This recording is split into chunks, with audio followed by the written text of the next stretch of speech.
bookaholics, and welcome back to another video. Today I am bringing you my quarter year crisis tag.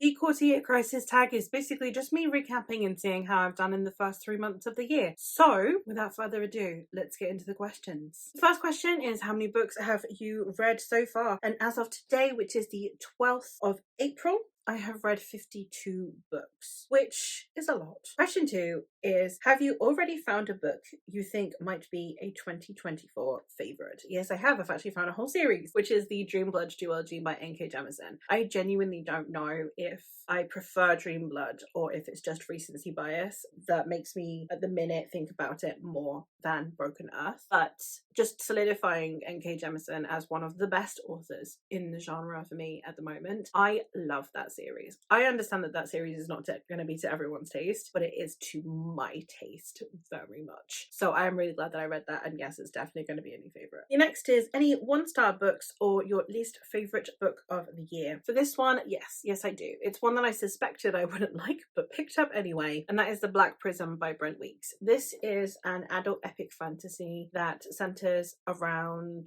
a boy who is discovered to be the illegitimate son of the Black Prism, and the Black Prism is this guy who's like super powerful, but he's gonna die soon because the magic system is like super demanding and blah blah blah. I am not the biggest fan of Brent Weeks' writing. I didn't really like the Night Angel series, so then just reading this one to see if it was I didn't like that series or I didn't like that author, but I hadn't heard the best things about it. I knew I wouldn't like it, but I tried it anyway to try and give this author the benefit of the doubt, and I still hated it, and I gave it 1 star. Well, I didn't give it any stars, I DNF'd it. So yeah, that's my least favorite book of the year so far. The next question is, what is your most read genre so far? Now, because I use CawPile, I do actually have percentages. My most read genre is of course fantasy, which I have read 40 books in this genre, which amounts to 78.4% of my reading. The second most read genre is actually split 3 ways, which are sci-fi, horror, and historical fiction, which all have 3 books, which amounts to 5.9%,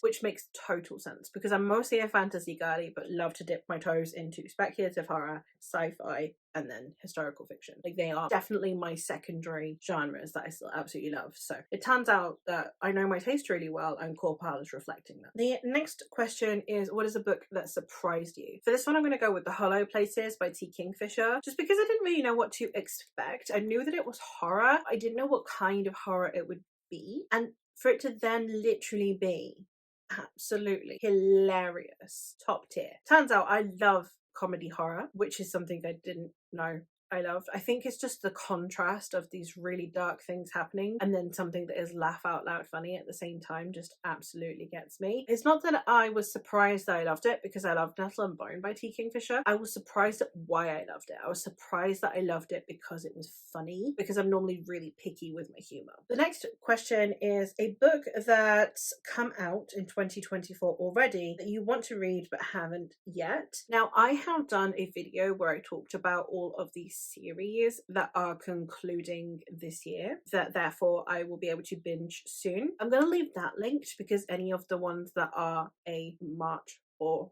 prior release would count. The only one that no longer I would have on the list would be the newest Sarah J. Maas book, because I am not interested in reading that. I'd rather DNF the trilogy than read it, given the reviews that have been coming out. But the rest of it, anything that is a March or before release, they are my most anticipated books because I am waiting for these series to conclude specifically so that I can read them. Next question is a goal that you've made that you are succeeding at. I didn't really make a huge amount of goals. I really like that I am posting pretty regularly. I have changed my videos from Sundays to Mondays because, not because of anything, but I forget to post that I have posted. So I will then forget to link it to my Instagram until the next day. So it's just easier if I'm in like work mode on Mondays than on Sundays where I am in vegetable mode. So I've stopped posting on Sundays and I've changed it to Mondays. But other than that, I've been really regular with my scheduling and with my posts. So I'm pretty happy with that. I'm really happy with the way that I have been keeping on top of making sure my editing is good and I'm not rushing it it. I've been keeping on top of making sure I make an effort with my thumbnails. So just like the amount of effort that I've been able to put into my channel lately is probably the thing that I am really happy with the most. But I would say that, yeah, the regular posting was definitely the one that I wanted to focus on the most. And then a goal that you need to focus on more, probably reviewing on Goodreads. Because I've gotten so used to now reviewing on Instagram and on here, my Goodreads reviews have just gone completely lost by the wayside. So it's only really for self-pub, debut authors, books I've received as ARCs, or whatever that I have been making the effort to actually review on Goodreads. But it's really helpful to authors, and I do read a lot of marginalized authors, underhyped books that really could do with the reviews. So that is definitely something that I want to focus on more going forward. And the last one is new booktubers